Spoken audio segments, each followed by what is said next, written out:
사랑과 우리 인사합니다. 샬롬 샬롬. 감사합니다. 네, 우리가 이 수요 예배를 8월 달부터 이렇게 이제 시작을 해 왔는데요. 다섯 번째 수요 예배, 다섯 번째 이 회복된 지 다섯 번째 예배 때 드디어 이 특성이 이제 가능해졌습니다. 앞에 첫째, 둘째, 셋째, 넷째 주까지는 준비가 안 되었어요.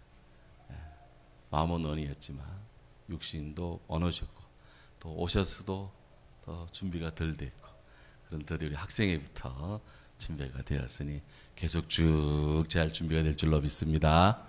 그래서 우리 예배 회복을 위해 기도하는데, 이런 작은 것 하나하나씩 채워지고 되는 것도 회복의 외형적 또 중심의 회복이다. 저는 그렇게 믿습니다. 오늘도 피곤하신데 함께 하셔서 감사해요. 오신 분들에게 하나님의 선하신 은혜가 늘 함께 하실 믿으며 고사리 고맙습니다. 사랑합니다. 이해합니다. 자, 우리 행복한 그리스도인의 일십백천만이 있습니다. 뭐가 일십백천만이냐? 1, 여기 나오나요? 예, 나오네. 예. 하루에 한 가지씩 선한 일을 하자. 이 일입니다. 하루에 한 가지씩 착한 일, 선한 일. 남을 행복하게 하는 자가 진정 행복한 자다. 그래, 내가 행복해져서 또 이렇게 남을 행복하게 해줘. 모든 것을 이 천국화하는 줄 아는데, 또 그를 너를 또 우리를 행복하게 함으로, 착하게 함으로, 성급하게 함으로 행복해져요. 이제 이게 하루에 하나씩 저거 착한 일을 하자. 그 어릴 때 저도 이런 얘기 비슷한 거 들었어요. 그래서 막 그냥 리아카 끌고 가는 할머니 할아버지 있으면 막 밀어주기도 하고, 막 연탄도 날라주기도 하고 막 그랬었습니다. 요즘도 저는 이 길에서 뭐 일하는 분 혹은 아파트 뭐 이사하는 분 있으면 제가 뭐 도와드릴까요? 일부러 안 물어봐요. 그럼 다 아니요 하죠. 그러면 그럼 뭐 수고하시라고. 에스겔서에 보면 그들에게 사랑을 빌고 축복을 빌면, 그들이 영접하면 그게 이루어지고, 아니요 괜찮아요 됐어요 하면은 그 일이 제게로 온다 그랬어요. 전도하면 그 사람이 받으면 그에게 은혜가 구원이 임하지만, 아니 괜찮아요 되십니다 하면 그 은혜가 제게 오는 거예요. 그래서 도와드릴까요 하면 아니요 하면 안 도와줘요. 성도님들 제가 도와드릴까요 물었는데 아니요 하면 안 도와줘요. 예 그러면 도와준다. 그러니까 너무 많이 또 도와달라 하지 마시기 바랍니다. 다음에 10, 1, 10, 100천만 원, 10, 10. 하루에 10번 이상 감사하자. 한번 하시죠. 하루에 10번 이상 감사하자. 하루에 10번 이상 감사하기. 감사의 밭에서만 행복이 자란다. 감사의 밭에 행복이 자란다. 하루에 10번씩. 새벽기도 나오시는 분들은 하나님 감사합니다, 하나님 감사합니다 말을 7번을 해요. 공식적으로 기도합니다. 그러니까 뭐 마치고 나가서 감사합니다 3번 하면 10번 채워. 새벽에 못 오시는 분들은 하여튼 10번을 채워서 하여튼 감사합니다 말이 thank you라는 말이죠. 아니 뭐 중국어로 뭐 시에시에 대단히 감사합니다 하면 헌시에시 하든지 뭐 당큐쉔 하든지 아리가또 고자이마스 하든지 하여튼 뭐 감사하모니다 하든지, 하여튼 감사를 하루에 10번씩 하자. 성경은 얼마나 감사하라 그래요? 범사에 감사하라 그랬어요. 범사 모든 일에 감사하자. 이제 110입니다. 100. 100은 뭘까요? 100은 하루에 100자 이상 쓰자. 손으로 글을 100자 이상 쓰자. 이런 말이 있어요. 여기는 뭐 녹슨 편이 천재보다 낫다 그랬는데, 총명부려 둔필이라. 아무리 똑똑하고 머리가 뻗덕뻗덕해도 이렇게 비록 우둔하지만 그래도 글을 쓰는 사람보다는 못하다 그랬습니다. 그래서 낡은 펜이 천재보다 낫다 그랬어요. 그래서 저도 이렇게 사무실에서 또 집에서 늘 뭐 컴퓨터 타자를 이렇게 뭐 독수리 타법이지만 손가락 3가지 치지만 치다 보니까 이 펜 잡을 일이 별로 없어요. 안 그래도 이 글씨가 안 되는데 더 안 되는 거예요. 그래서 어디 가서 뭐 이렇게 뭐 이름 쓰려고 그러면 창피해. 글이 잘 안 돼가지고. 그래서 우리가 이렇게 왜 잘 잊어먹지 그러시는데 노트에 혹은 수첩에 혹은 이렇게 뭐 스마트폰이라도 이렇게 저장을 해두면 쓰기 연습. 하루에 100자 이상 쓰자. 그래야 감각이, 그래야 지능이, 그래야 언어적인 이런 그 구조가 이름 잊어먹지 않고요. 정신이 건강해진답니다. 네 번째, 그래서 일십, 백, 다음에 하루에 1000자 이상 읽자. 그래서 하루에 1000자 이상 읽자. 예. 책 속에 길이 있다. 책 속에 답이 있습니다. 뭐 세상에 웬만한 건 책에 다 있습니다. 세상에 웬만한 건 없다. 그래서 책을 읽자. 우리 교회 웬만한 교회보다는 책 많이 가지고 있습니다. 비전시에도 있고요. 그 다음에 뭐 저 사처에 가면은 방방이 책이 있습니다. 남전도의 실, 여전도의 실, 청년 어거스틴 세미나실, 학생실 가서 책이 있어요. 하면 그 책은 다 열려 있어요. 그 책을 읽자. 도서관이 지금 코로나 때문에 다 문 닫혀 있어요. 그러나 우리 주님의 이 집은 항상 이렇게 열려 있습니다. 책을 읽자. 그리고 책 중에 책인 성경책을 읽자. 성경을 읽자. 저도요. 지금 이제 예레미야가 끝나고 새벽기도 때 예레미야서 끝나고 지금 예레미야 애가 지금 오늘 이제 이번 주는 예레미야 애가 한 장씩 낭독을 하고 읽습니다. 그전 새벽기도 때 늘 말씀을 이렇게 집중적으로 이렇게 주석하고 파서하면서 이렇게 묵상하며 가는데 예레미야가는 이제 통독을 하며 이제 기도 제목하고 같이 기도를 하는데요. 그러면서 이제 금요일부터 토요일부터 다시 신약에 제가 이제 우리 교회 여기 이제 우리 안동에 와서 섬기면서 한 14년이 다 돼가니까 이 신약을 다 띄었어요. 구약도 다 띄었어요. 새벽기도 때 다 하루에 몇 절씩 나가는 게 있다 뭐 너무 일이 나갔는데 황소 그름으로 하여튼 성경을 살살 훑어갔는데 다 띄고 이제 구약은 에스겔서가 남았습니다. 나머지는 다 띄어서 신약은 다시 시작합니다. 우리 교회 처음 시작한 것이 빌립보스였습니다. 그래서 빌립보스를 시작하는데요. 저도 이 빌립보스를 뭐 늘 하던 거 아니에요. 뭐 늘 하던 거죠. 하지만 매일 빌립보스를 한 번씩 읽고 있습니다. 매일 빌립보스를 늘 읽어요. 읽으면 이런 말씀이 있었나? 이렇게 읽을 때마다 이런 말씀이 있었나? 이렇게 느껴지고요. 그리고 이제 빌립보스 끝나면 구약에 남아 이제 에스겔서를 해야 돼요. 그래서 하루에 10몇 장씩 에스겔서는 또 계속해서 에스겔서 48장으로 되어 있나요? 그래서 그거를 계속해서 12장씩 읽어 나가고 있습니다. 친숙해지기 위해서. 친숙해지기. 하루에 1000자 이상 읽자. 읽자. 그다음 5번째 일십, 백천, 만입니다. 하루에 10,000보 이상 걷자. 이게 이제 어르신들 걸음이 폭이 줄어들면은 이게 뭐 한 5km 그러면 10,000보가 되고 좀 씩씩하게 걸으시는 분들은 7km 그러면은 10,000보가 돼요. 저 같은 경우는 제 걸음으로는 7km 하면 10,000보입니다. 그래서 성인 남자들 평균 보폭이 70cm입니다. 시간은 딱 1시간 반. 1시간 반. 딱 운동화 신고 무조건 딱. 볼 것도 없이 시간만 딱 보면 몇 보 대부분 거의 맞아요. 거의. 자, 그래서 이렇게 하면은 몸도 마음도 건강해지고 기뻐지고 즐거워지고 혹 기도 시간이 부족한 분들은 걸으면서 기도하고 생각이 부족한 분들도 걸으면서 생각하고 뭔가 이렇게 마음에 정리가 필요한 분도 걸으면서 기도하고 하나님 뜻을 어디에 있을까 묵상하며 기도하고 묵상하면서 긋고 이러다 보면은 뭐 꿩 먹고 알 먹고 도랑치고 가지 잡고 마당 쓸고 동전 죽고 등산하며 도토리 죽고 꿀밤 죽고 막 여러 가지 것들이 이제 많이 있어요. 자, 이런 은혜가 있어서 우리들이 늘 생산적 그리스도인으로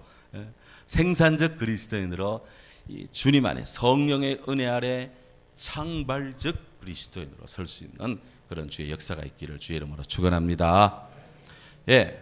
지금 우리가 이상적 성경적 교회의 성장을 위해서 우리가 늘 기도하는 교회 공동 기도 제목 가운데 성령의 은혜 아래서 예루살렘 또 안디옥, 빌립보, 스모나, 빌라델비아 교회 같은 성령과 함께하는 좋은 교회, 좋은 성도 우리로 되게 하소서. 이걸 늘 기도 제목 중에 있는데요. 그런 교회가 되기 위해서 우리가 지금 계속 접근해 들어가고 있습니다. 지금 첫 번째 교회, 초대교회, 소위 세계 교회 모교인 예루살렘 교회의 지금 이제 시작 부분을 우리가 계속 지금 이제 접근하고 있는데 오늘 가장 핵심적 포인트입니다. 바로 오순절 성령의 강림, 성령 강림의 오늘 그 장입니다. 이렇게 우리가 하나님 앞에 나올 때 마음이 설레고 주님을 기다리고 주님을 사모하는 마음이 행복한 상태에서도 성령의 접촉이 일어난다. 스파크가 일어난다는 거예요. 스파크. 자, 이 성령에 대한 것은 하나님의 약속입니다. 뭐 성경에는 계속 창세기 1장 2절부터 1장 창세기 첫 장부터 성령의 역사가 나오지만 요엘서에 보면 요엘서에 하나님께서 마지막 때에 내가 성령을 부어주겠다. 마지막 때 내가 성령을 부어주겠다. 청년들에게, 나이 드신 분들에게, 너의 어머니들에게, 아비들에게 성령을 부어주겠다. 성령은 하나님의 약속입니다. 지금도 약속하고 계십니다. 우리에게 지금도 주어지는 약속이에요. 또 이 성령은 우리 주님 예수님께서 약속하신 바입니다. 또 이 성령은 구하는 자에게, 이 성령은요 구하는 자에게 주십니다. 주의 은혜를 돌라는 자에게 주요. 네 번째, 이 성령은 바로 우리 주님께서 보혜사로 오실 것이 예언되어 있어요. 또 주님 약속하셨고 그리고 오셨습니다. 그리고 오고 계시, 지금도 우리 가운데 있는데 바로 보혜사다. 파라클레토스. 번역을 보혜사라니까 이제 그 절에서 스님 하시다가 은혜 받고 개종해서 교회 다니고 이제 이렇게 주님 안에 살고자 하는 그런 참 놀라운 이런 회심을 한 분이 계셨어요. 근데 이분이 성령을 읽다가 아니 깜짝 놀래가지고 그 담임 목사한테 가가지고 목사님, 성경에도 절 이름이 있네. 절 무슨 절? 보혜사, 은혜사, 지지사 하는 그 절이 그 절이 말이요. 해인사 하는 그 절이 보혜사라는 절인데 보혜사. 이거 어떻게 된 겁니까? 아이고 여기서 사는요 절사자가 아니고요. 여기 사는 스승사자고요. 여기서 보혜라는 것은 보호하시고 은혜를 베푸시는 스승님. 우리말로는 한자로는 이렇게 쓰는데 그리스 헬라어로는 파라클레토스. 이거를 번역을 보혜사라 했습니다. 이 파라클레토스라는 말은 파라라는 말은 옆에, 클레토스라는 말은 부른다 라는 뜻. 주님이 우리 당신 옆으로 우리를 불러주시고 우리 옆에서 그렇게 하면 안 된다. 잘한다. 그래 계속해라. 이렇게 우리 옆에 불러주시는, 우리로 하여금 약할 때는 일으켜 주시고 공부할 때는 힘을 주시고 아멘 하십니까? 외로울 때는 친구 되어 주시고 두려울 때는 용기 주시고 배고플 때는 생명의 떡 구원의 길을 비추시고 캄캄한 영혼에게는 빛을 주시고 우리를 보호해 주시고 우리에게 은혜를 베푸는 큰 인류의 대스승, 그분이 보혜사요. 지지사도 아니고 은혜사도 아니고 그분이 우리 보혜사십니다. 그랬더니 그래서 그 과거에 스님이었던 분이 큰 은혜 받고 목사님이 되었다는 그런 간증을 제가 그냥 주워 들었어요. 자, 보혜사로 오신다는 것이 우리에게 약속이 되어 있어요. 또한 우리 하늘로 올라가시는 예수님께서 성령 강림을 약속했어요. 내가 올라가면 성령을 보내겠다. 주님이 약속했어요. 그 약속이 이제 이루어집니다. 그 다음에 사도행전 2장 28절에 믿는 자에게 성령을 선물로 주신다. 하나님이 우리에게 선물을 주시는데 선물은 사람의 마음을 너그럽게 한다고. 주께서 우리에게 선물을 주시는데 막 아파트 한 채 주고 막 차도 한 채 주고 막 땅도 몇 평씩 주고 이러면 좋겠지만 주께서는 그런 것 다 있게 하시는, 그런 것 되게 하시는 성령의 역사를 우리에게 부어주신다. 믿으시고 우리가 이제 성령 강림의 사도행전 2장을 봅니다. 자, 오늘 성경에 보면 이 성령이 그러면 언제 왔습니까? 사도행전 2장에서 오늘 성경의 첫 절이 어떻게 시작됩니까? 오순절 날이 이미 이름에. 한번 따라 하시죠. 같이 읽습니다. 오순절 날이 이미 이름에. 아니 여기 읽어. 여기를 보라. 이게 오순절 날이 언제 이름에? 이미 이름에. 오순절이 되었습니다. 때는 오순절이다. 성령이 언제 오셨어요? 오순절에 오셨습니다. 우리 예수님께서 이 땅에 태어나신 것을, 육신을 입고 이 땅에 태어나신 것을 성탄이라고 합니다. 성탄절 12월 25일. 여러분 기도 많이 해 주십시오. 올해 성탄절이 어떻게 될지 정말 주님 안에서 정말 거룩한 성탄의 역사가 있기를 저는 기도합니다. 예수님이 육신을 입고 이 땅에 오신 것을 성탄이라 그래요. 하나님의 거룩한 영 성령께서 우리 가운데 오신 것을 강림이라고 그래요. 강림. 그래서 오늘 우리가 성령 강림인데, 성령이 언제 강림하셨나요? 우리에게 영으로 언제 오셨느냐? 언제 오셨다고요? 오순절날 오셨습니다. 오순절입니다. 이 오순절이다 하면 이게 나오네요. 오순절 넘겨보세요. 오순절 하면 영어 한자로는 다스도자 열순자의 절기절자입니다. 이게 다스도 열순입니다. 이게 10번이 5번 있는 거예요. 그리스어로는, 헬라어로는 펜테코스테라고, 영어로는 펜테코스트라고, 이건 독일어인데 핑거스턴이라고 합니다. 이게 다 오순절이란 말이에요. 오순절 날에 성령이 임했어요. 그러면 이 오순절은 어떤 절기냐 하는 것이에요. 오순절. 중요한 것은 오순절은 유대교와 기독교가 공통으로 지키는 절기가 오순절입니다. 유대인들은 성탄절 지킬까 안 지킬까? 케이크는 뭐 잘라 먹을지 몰라도 집에서 그게 공식적으로 성탄절 안 지켜요. 추수감사절 우리와 비슷한 건 있어요. 근데 그들은 공식적인 우리와 같은 그런 절기, 그렇게는 하다고는 볼 수 없겠습니다. 하지만 이 오순절만은 같이 지켜. 유대인들도 우리 기독교인들도 오순절은 지키는데 그 성격이 약간 원 개념에서 약간 이제 차이가 납니다. 뭔 차이가 나냐면은 유대인들은 기본적으로 이 오순절의 시점을 어디다 두냐면은 모세가 시내산에서 하나님의 율법을 받을 때, 그때가 오순절로 봐요. 그때를 오순절입니다. 그리고 레위기 23장에 보면 이 오순절은 이 절기상으로 본다면 이 유대인들이 밀을 추수할 때와 그 시기가 겹쳐요. 그게 이제 유대인들의 오순절입니다. 밀을 추수해서 하나님의 감사 예배를 드리고, 또 그때는 말씀이 임하는 때이기 때문에 오순절 말씀 속에 그들이 거합니다. 근데 신약에 이르면 사도들은 이 오순절의 의미를 좀 다르게 이 오순절을 대합니다. 왜 어떻게? 오늘 성경에 있는 것처럼 그래 대하는데요. 예수님께서 유월절 어린 양으로 십자가에 달려 돌아가시고 안식 후 첫날 새벽에 부활을 하셨어요. 자, 이 개념을 잘 잡아야 돼. 그래서 유월절 어린 양 안식 후 첫날 새벽 딱 지나니까 주일날 주님이 부활을 해요. 그리고는 이 유월절로부터 시작해서 50일째 되는 날, 6월절부터 50일째 되는 날이 유대인의 오순절이에요. 오순절인데 이때 무슨 일이 있었느냐? 예수님이 부활하시고 열흘 동안 땅에 계시다가 하늘로 성천하시고 40일 뒤에 성령이 오셨어요.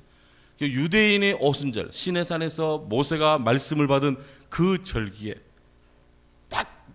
그 절기에 성령이 딱 임합니다. 그래서 초대교회 그리스도인들은 오순절 딱 그러면은 모세의 율법 수여 받은 날, 이것보다는 성령이 임한 날, 그렇게 더 받아들여요. 우리 기독교인들은 신약 시대에 예수님의 제자들은 그렇게 오순절을 성령 강림으로의 날로 점차적으로 그렇게 지켜가기를 시작을 했습니다. 그래서 이날이 곧 무슨 날이냐? 성령이 강림한 날이고 동시에 이날이 교회의 탄생일이에요. 탄생일. 이때로부터 교회가 시작이 되는데 그때 우리 주님이 교회를 창립하시고, 그리고는 그 뒤로부터 이어지는 교회는 다 우리 주님의 교회를 주의 백성들이 설립해 나가는 거예요. 해마다 우리가 이제 교회 설립 몇 주년 나가는데, 어떤 데서 초청 오면은 교회 창립 100주년 그러고, 어떤 데는 교회 설립 100주년 그래. 박자님도 많이 이야기했지만 이게 창립이냐 설립이냐 할 때 언어학적으로나 교회 사적으로나 뭐로 보면 교회 창립은 없는 데서 있게 하신 분은 우리 주님이 세운 거고, 굳이 따진다면 사도행전 2장에 예루살렘 교회가 창립된 거고, 그 뒤로 따라오는 안디옥 교회, 뭐 서필리포, 서모나, 뭐 빌라델비아, 뭐 하면서 에베소 교회, 뭐 이런 교회는 다 설립이 된 것들이다. 우리 주님 안에 쭉 세워진. 우리가 성령의 역사에 세웠다 그러면 그런 면에서 뭐 창립이라도 뭐 틀린 건 아니겠지만, 그래도 좀 더 한국의 언어적인 측면에서 본다면 교회의 파운더, 교회의 창립자는 우리 주님이시고, 우리는 교회를 계속해서 밀드해 나간다, 세워 나간다. 그것입니다. 자, 이렇게 해서 초대교회는 이 성령의 강림의 날에 오순절을 성령 강림절, 그다음에 교회 창립절, 설립절로 그렇게 이제 창립으로 보는데, 영국 사람들은요 이 오순절날을 뭐라고 또 부르냐면은 화이트 선데이 이렇게 불러요. 화이트 선데이. 화이트란 말은 희다라는 뜻이잖아요. 그리고 선데이는 뭐 주일이라는 뜻이고. 그러니까 왜 화이트 선데이냐? 그들은 부활주일부터 오순절까지 부활주일에 세례식을 하고, 주로 이 사람들이 이제 영국의 성공의 전통에서는 이때 주로 예전의 색깔이 흰 색깔을 주는데, 그래서 이때는 흰 옷을 입고 흰 가운을 입고 하는 그런 때라 해서 화이트 선데이 이렇게도 해요. 저도 이렇게 가운을 바꾸는데 부활절 때부터 흰 가운으로 돌아갑니다. 이렇게 돌아가고, 이제 추수감사절 뭐 이렇게 날이 추워지면 이제 이렇게 검은 가운으로 돌아가고 하는데요. 자 이런 것입니다. 자, 이제 이러면 이렇게 이제 성령의 오순절날 오시는데, 그러면 그 성령 강림하는 현장, 이제 현장으로 가요. 현장 연결하겠습니다. 김 기자, 이 기자, 박 기자, 우 기자, 또 누가 있어요? 또 하여튼 뭐 자, 현장으로 갑니다. 오순절 현장. 자, 카메라 뗐습니까? 나오네 지금. 자, 그들이 다 같이 어디에 모였더니 한 곳에 모였더니. 한 곳에 모였더니. 성령이 막 이렇게 생중계하면 얼마나 좋겠어 그냥. 성령이 막 그냥 동영상 중계하고 막 그냥 인터넷 중계하면 좋겠지만, 이때는 그런 거 없는 시대입니다. 그러보다 강력한 그런 비주얼이 있는 그런 시대인데, 그들이 다 한 곳에 모일 때 성령이 임합니다. 자, 그들이 다 같이 한 곳에 모였더니. 그들 왜 모였습니까? 왜 2장 1절에 오순절의 이미름에 그들이 다 같이 한 곳에 모였더니 왜 모였을까요? 이유는 간단합니다. 사도행전 1장 4절에 우리 예수님께서 하늘로 올라가기 직전에 너희는 예루살렘 떠나지 말고 내가 너에게 이야기한 성령을 기다리라 했기 때문에, 그들이 지금 주의 성령 기다리기 위해서 지금 기다리고 있는 거예요. 그래서 말씀에 순종하기 위해서 그들이 지금 주의 은혜를 사모하며 주의 말씀을 사모하며 성령 임하기를 고대하며 그들이 기다리고 있습니다. 기도하는 마음으로 그들이 정말 간절히 한 곳에 모여 있습니다. 그 모인 곳에 성령이 임하신다. 그렇게 모임이 중요한 거예요. 모임이. 물론 뭐 코로나 상황 시대에 뭐 언택트, 인택트 시대에 뭐 거리 유지하고 막 이렇게 해서 뭐 하지만은, 그래도 믿음의 본질은 주님 앞에 모이는 겁니다. 너희는 얼굴을 내게 보이라. 얼굴을 보이라. 어쨌든 간에 학생이 공부 좀 하려면 무조건 학교에 잘 가야 돼. 선생님한테 얼굴을 잘 보여야 돼. 환자가 건강해지려면 의사 선생님한테 가서 얼굴을 잘 보여야 돼. 여러분, 웬만한 다리병은 이런 병은 우리 안수님한테 가시기 바랍니다. 눈이 아프면 최장님한테 가시기 바랍니다. 가서 그 얼굴을 보여야 돼. 보여야만 낫는 거예요, 이게. 자, 그래서 하여튼 주 앞에 모였습니다. 모이는 그때 때가 이름에 성령이 오시는데 어떻게 오십니까? 현장. 자, 그다음 오늘 성경에 보면 제일 먼저 나오는 말이 호련히, 그래서 호련히 따라하시죠. 호련히. 호련이란 말은 영어로 하면은 suddenly, 갑자기. 이건 예측이 안 된 상태죠. 이제 오실까? 저제 오실까? 이렇게 기다리고는 있겠지. 근데 갑자기 그들이 갑자기 뭐 잠깐 고사리 하고 말이지, 샬롬 하고 있는데 갑자기 오신 거예요. 인간의 예측을 뛰어넘는 시간대입니다. 이날이 말이죠. 갑자기 호련히. 두 번째, 어디로부터? 하늘로부터. 그래서 from the heaven, 하늘로부터입니다. 성령이 땅으로부터 나는 거 아니에요. 성령의 역사가 하늘로부터입니다. 세상 일들은 다 땅으로부터입니다. 코로나 땅으로부터입니다. 패스트 땅으로부터입니다. 세상이 그때는 다 땅에서 나요. 이 하나님의 일은 하늘로부터 옵니다. 차원이 달라요. 차원이. 세 번째. 그 다음에 뭐 어떤 일이 일어났느냐? 급하고 강한 바람 같은 무엇이 있어? 소리가 있어. 소리가. 바람 급하고 막 강력한 막 그냥 바람 같은 막 이 소리가 들리는데 소리는 시각입니까? 후각입니까? 미각입니까? 청각입니까? 너무 어려운가? 네, 청각입니다. 청각. 네. 소리가 있어요. 청각적 효과가 있었다. 뭔가가 세상의 다른 어떤 것과는 구별되는 그런 바람 같은 방 안인데 막 다락방 안인데 바람 같은 소리가 막 들리는 거야. 막 쉬 그러면서 막 이런 소리가 들리는 거야. 이 청각적 효과가 있고 그들이 앉은 온 집에 뭐하며 가득하며 여기에 뭐 대충 한 120명 모였다고 본다면 그 모인 사람들에 뭐 따로 뭐 임한 사람 임하지 않은 사람 뭐 이렇게 뭐 임할 사람 아마 아직 안 임한 사람 이게 아니고 거기 있는 사람들에게 성령이 다 임해서 그 성령이 방 안에 가득했어요. 방 안이니까 사람들 위라고 해도 사람들 위에도 사람들 옆에도 사람들 이 사람들 앉은 머리 위에도 사람들 발 밑에도 성령이 이 공간적 측면에서 꽉 차는 것입니다. 빈틈이 없어요. 빈틈이 없이 임했어. 성령의 역사입니다. 공간이 차와요. 주께서 막 이런 때는 우리를 도우시고 막 이런 때는 안 도우시고 막 이럴 때는 기분 나면 뭐 봐주고 뭐 기분 안 나면 안 봐주고 아닙니다. 주의 역사는 꽉 차십니다. filled 충만해집니다. 믿습니까? 예. 그 다음에 이 성령은 이렇게 하니까 이들이 다 어떤 일이 벌어졌습니까? 마치 불의 혀같이 갈라지는 것들이 그들에게 임하였다. 불의 혀같이 갈라지는 것들. 불의 혀 모닥불 피우면 불꽃이 이렇게 올라가잖아요. 불꽃이 이렇게 불꽃이 불꽃이 이렇게 갈라지는데 이게 시각적 차원에서 그렇게 불의 끝이 갈라지는 것들. 그런 것들이 각자 머리 위에 각 사람에게 다 임했다. 이 시각적인 것입니다. 시각적으로 소리만 들린 것이 아니라 눈에도 보였다. 사람이 귀로만 들으면 의심할 수가 있어요. 눈에도 보이니까 확실한 겁니다. 확실해. 그 요즘 사람들은 다 이 오디오 옛날에 라디오 시대였으면 텔레비, 뭐 스마트폰, 뭐 컴퓨터 화면, 뭐 옥에다 전광판 설치해가지고 하여튼 뭐 눈에 뭐 보여야 되는 게 보여야 돼. 그러다 보니까 하도 사람들이 이런 감각적인 이런 외적인 면에 치우치니까 말이죠. 막 국가를 경영하고 뭐를 하는 것도 좀 이렇게 진중하게 원칙에 맞춰서 우직하게 말이죠. 뭐 당당하게 해야 되는데 완전 뭐 보여주기 식으로만 하다 보니까 뭐 깊이가 있어 뭐가 있어. 아무것도 없는. 뭐 이거 그런 일과 성령을 비교하는 자체가 그냥 잘못된 거예요. 주님 죄송합니다. 자 그래서 불의 혀같이 갈라지는 것이 있었다.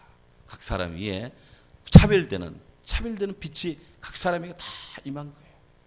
성령이 임하시면 사람들 얼굴이 달라져. 얼굴빛이 달라져. 은혜 받으면 얼굴이 훤해집니다. 그 빛이 광채가 막 나는 거예요. 광채가. 나아가서 결과적으로 그들이 다 성령의 충만을 받고 그래서 한 명도 소외되는 자가 없습니다. 우리 주님 안에서는 모두가 충만한 사건이 일어납니다.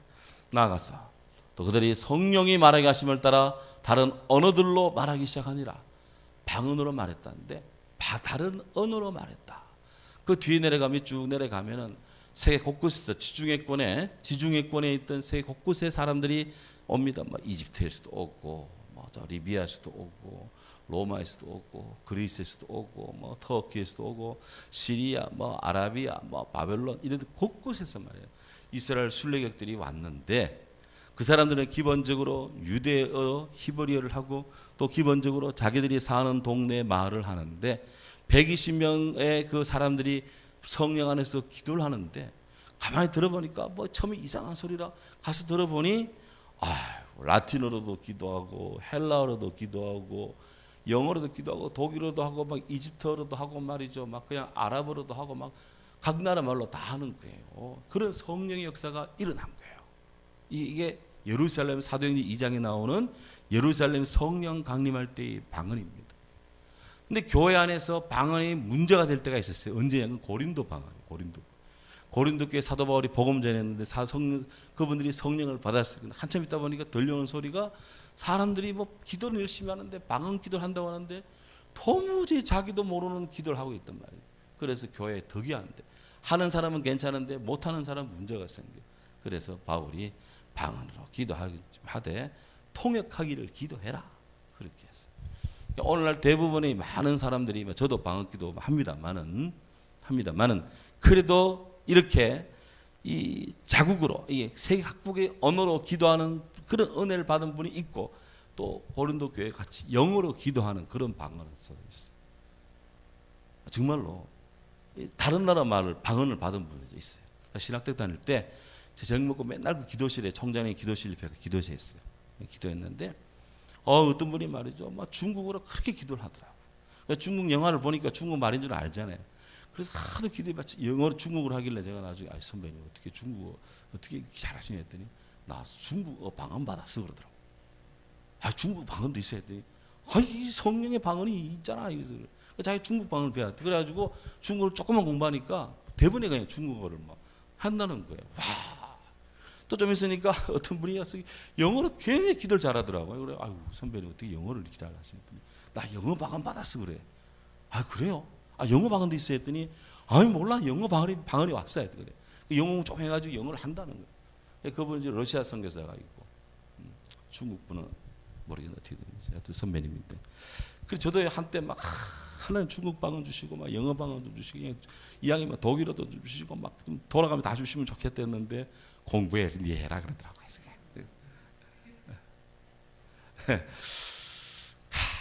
그래서 사도행전 2장에 바로 이 방언의 영사가 나왔는데요. 창세기 11장에 바벨탑 사건 이후 사람들이 말이 다 틀려졌잖아요.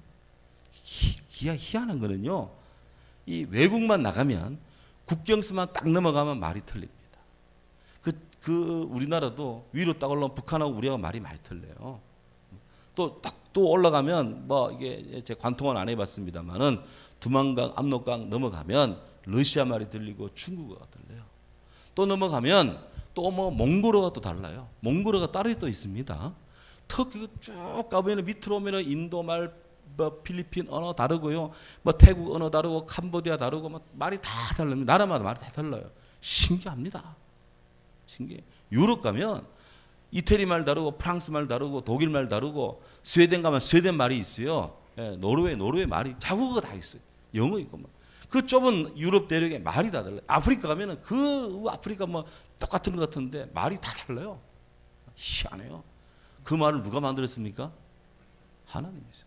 촘스키라고 하는 세계적인 언어학자가 있는데 도대체 이 언어가 어디서 왔느냐 언어가. 그래서 기원은 창세기 11장에 하나님이 말을 다 흩어졌다고 그랬어요. 하나님이 말을 흩어져 버린 거예요. 흩어졌는데 말 안 되는 소리를 하는 게 아니고 말 되는 사람끼리 같이 흩어진 거예요. 그래서 이 어군이 이렇게 다 통해요. 어군이 다 이렇게 있는데 어군이 이렇게 우랄 알타 여족 이렇게 어군이 다 이렇게 있어요. 이렇게 있는데 셈저거 무슨 저거 있는데 그 안에서도 말이 다 다릅니다. 중국 사람은 우리가 비슷한 것 같은 말은 확연히 다릅니다. 족속이 달라. 중국은 야베 족속, 우리는 셈족 계통이에요. 한국 사람들은 셈족 계통이고 중국 사람은 야베족 계통이에요. 말이 달라요. 어순도 다르고. 그래서 바벨탑 사건 이후 인류는 말의 이 분리 또 언어의 분리로 인해서 고통 속에 있었는데 사도행전 2장에서 언어의 소통이 진정한 소통이 이루어집니다. 그 진정한 소통하는데 진정한 소통은 우리 주님이 성령 안에서의 소통입니다. 우리는 이 꿈을 가지고 주 안에서 온 땅의 사람들이 예수를 믿으면 온 세계인들이 예수를 믿으면 우리 주님 안에서의 뜻이 다 통할 것이다. 주님 앞에 가면 말이 문제가 안 돼. 우리 하나님은 로고스야 로고스. 예수님이 로고스였기 때문에 말이십니다. 말. 로고스가 말이 육신이 되셨어요.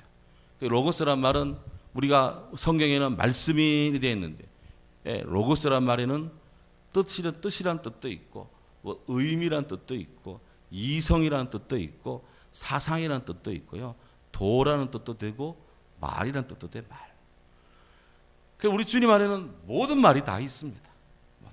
컴퓨터는 0과 1입니다. 우리 컴퓨터 막 돌아가는데 이거 다 0과 1의 법칙입니다. 디지털로 해가지고. 디지털은 숫자 0과 1이 이게 막 빛의 순서에서 막 그냥 10개 됐다, 20개 됐다, 100개 됐다 왔다 갔다 하면서 이렇게 급속도로 속도로 나오는데 하나님은 아무것도 없는 데서 제로에서 모든 걸 있게 하셨어요. 바로 하나님은 아무것도 없는 영 속에서 모든 걸 있게 하셨는데 인류는 0과 1 디지털 법칙에 맺혀가지고 더 이상을 벗어나지 못하는 거예요.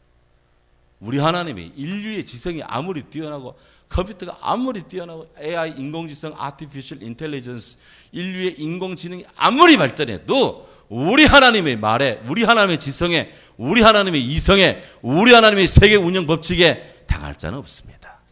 저는 그래 믿습니다. 때문에 성령이 임했어요. 이렇게 성령이 임했습니다. 초대교회의 성령 강림은 구약시대에 보면 하나님의 성령이 임할 때는 세 가지 사건이 일어납니다. 하나는 바람이고 또 하나는 불이고 또 하나는 방언의 역사예요. 하나님 역사할 때는 이 세 가지 역사가 다 나타납니다. 모세에게도 하나님이 불이 붙지 않는 떨기나무 역사가 일어납니다. 그 불을 보고 희한하다. 나무가 불이 붙었는데 나무는 안 타네. 그래서 모세가 접근을 합니다. 접근하니까 하나님께서 말씀합니다. 네가 쓴 것은 거룩한 땅이니 신발 벗어라. 딱 벗습니다. 누구십니까? 나는 여호와다. 어떻게 여호와? 에히에 아쉘 에히 히브리 I am who I am. 나는 있다 스스로 있는 자다. 그러면서 모세에게 하나님이 당신이 누구신지 말씀으로 말을 하는 거예요. 하나님과 모세가 말을 하는 거예요. 모세는 하나님의 말을 알아듣고 하나님의 역사를 보고 그렇게 해서 그는 주의 일을 감당하는 거죠. 감당하는 거예요. 거기에는 누구도 범접을 못합니다. 하나님께서 막 당신의 이 역사를 봐가지고 사람들 못 나타나게 못 보게 만들고 이런 역사가 늘 있었어요. 자, 그런데 이런 역사가 바로 사도행전에 나타납니다. 놀랍게도 오순절날에 그곳에 순례온 사람들은 이 역사 속에 그들은 다 사도들이 미쳤구나, 술 취했구나 하면서 다 그냥 한바탕 돌았구나 막 이렇게들 생각을 하는데 사도 베드로가 우리가 낮이 지금 12시고 낮이 지금 몇 시인데 지금 술 취했냐 지금 성령의 충만을 받은 것이다. 우리 세술에 취한 것이다 하면서 그들과 복음의 전도를 하며 예수께로 인도를 하면서 초대교회 역사에 새로운 교회가 사람들이 모임이 시작이 됩니다. 그렇게 해서 교회가 시작이 되었어요. 초대교회는 어떤 건물로 시작된 게 아닙니다. 사람들이 모임으로 시작됐습니다. 오늘날에도 교회의 정의, 교회가 뭐냐? 교회의 정의는 하나님의 부름받은 사람들의 모임, 교회의 가장 고전적 정의입니다. 하나님의 부름받은 사람들의 모임, 주의 은혜를 받고 구원받은 자들이 모인 곳, 두세 사람이 내 이름으로 모인 곳에 나도 그들과 함께 한다. 그래서 모임의 중요성. 가장 기본적 모임은 예배 가운데 모이는 겁니다. 예배 가운데. 어쨌든 간에 이렇게 모인 곳에 성령이 임했어요.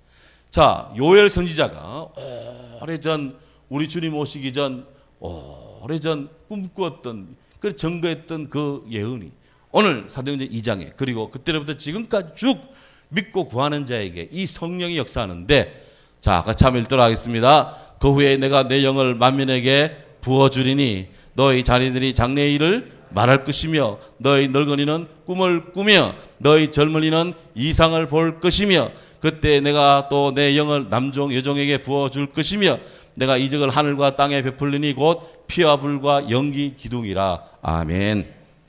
여기에 예배될 자 어디 있습니까? 어린이, 학생, 청년, 장년, 노년 가리지 않고 다 주의 역사 안에 잠자는 꿈 속에서 청년들이 비전 속에서 그들의 기도 속에 그들의 기도의 향기 속에 하나님이 꽉 채워지는 성령의 역사가 일어난다.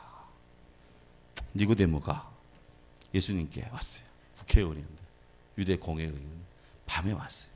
선생님 어떻게 해야 천국에 갈 수 있습니까? 했더니 사람이 거듭나야 한다. 아유, 제가 나이가 몇인데 또 납니까? 그게 아니고 너는 유대의 스승 랍비라 하면서 어찌 그거 모르느냐? 육으로 난 것은 육이고 영으로 난 것은 영이다. 바람이 임의로 불매 어디서 와서 어디로 가는지 어떻게 하니? 태풍 가는 길 어떻게 하니? 그렇게 슈퍼 위성 띄우고 슈퍼컴퓨터 띄우는 거지. 슈퍼 위성 띄우고 슈퍼컴퓨터 가지고 분석하고 해도 부산에 온다 했다가 막 옆으로 빠졌다가 동해로 간다 했는데 막 또 저 울산에 울산에 울진이 올라왔다가 뭐 빠졌다가 어떻게 하냐 그거 그냥 가는 길로 아는 거지. 그때나 지금이나 바람길 모르는 건 다 똑같아요. 그때보다 많이 알죠, 알기는. 성령으로 난 사람도 이와 같다. 사람의 생각을 어떻게 다 재단이 되겠냐? 사람의 머리로 어떻게 다 하늘 일을 다 할 수 있어? 중요한 것은 거듭나야 된다. 사람이 예수님 안에서 옛것은 벗어버리고 그리스도 안에 성령 충만받아 새롭게 재형성돼야 된다. 이게 리폼 개혁돼야 되고 재형성돼야 돼. 어거스틴은 이거를 재형성이라고 그래요. 우리가 거듭나야 되는 것을 재형성이다. 육으로 성령으로, 육은 이미 났기 때문에 성령으로 거듭나야 된다. 재형성돼야 된다. 성령 충만을 받아야 된다. 성령 세례는 한 번 받습니다. 하지만 성령 충만은 계속 받습니다. 그런데 신약 성경에 보면 사도 바울이 성령 충만이라는 말을 몇 번 했을까? 신약 사도 바울의 서신 속에 성령 충만은 딱 한 번 합니다. 에베소서 5장 18절. 거기에 딱 한 번 성령 충만 말하는데 술 취하지 말라. 이는 방탕한 것이 너희는 다 성령의 충만함을 받으라. 그래서 나머지는 뭐냐? 나머지는 다 성령의 인도, 성령의 지배, 성령의 깨우치심, 성령의 함께하심. 히브리 문학의 특징 중에 하나가 한 가지 말을 이렇게도 쓰고 이렇게도 하고 이렇게도 하는 거예요. 성경의 수사학적 측면에서 성령 충만한 말을 이렇게도 저렇게도 저렇게도 종합하면 우리가 성령의 인도를 받고 성령의 지배 아래 성령의 뜻 안을 구하고 성령 안에서 기도하고 하는 것은 다 성령 충만할 때 일입니다. 성령의 은혜가 없으면 예수 그리스도를 주라 고백할 수가 없어요. 우리가 이미 예수님을 나의 주라 고백하는 순간 이미 우리는 우리 안에 주의 성령이 계십니다. 인성긴 권사님 안에 성령 계시 안 계시? 계신다니까 지금. 그걸 알아야 우리가 성령 잘 모르기 때문에 몰라는 거지. 이미 주님 우리 안에 와 계시는 거예요. 그리고 우리는 이 성령 충만의 역사를 우리 안에서 계속 활성화시켜 가야 됩니다. 활성화시켜야 됩니다. 집안에 가스가 떨어지면 밥이 돼 안 돼? 못하죠. 가스 충전시켜야 됩니다. 가정에 가스불 그렇게 중요합니다. 전기불 그렇게 중요합니다. 이렇게 땅의 불, 인위적인 불 그렇게 소중히 했는데 하나님이 주시는 불, 성령에 대해서 우리가 이렇게 소홀해야 되겠느냐 이것이지. 그래서 우리는 성령 충만을 늘 이미 주께서 약속하셨고 주셨고 약속하기 때문에 바로 이런 선지자의 꿈이 예수님 안에서 사도행전에 그 주님 생애 속에 그리고 사도들 속에 말씀 가운데 성령의 역사할 줄로 믿고 오늘 우리 함께 기도함으로 나아가도록 하겠습니다. 할렐루야. 다 같이 통성으로 기도하는데 주여 우리에게도 오순절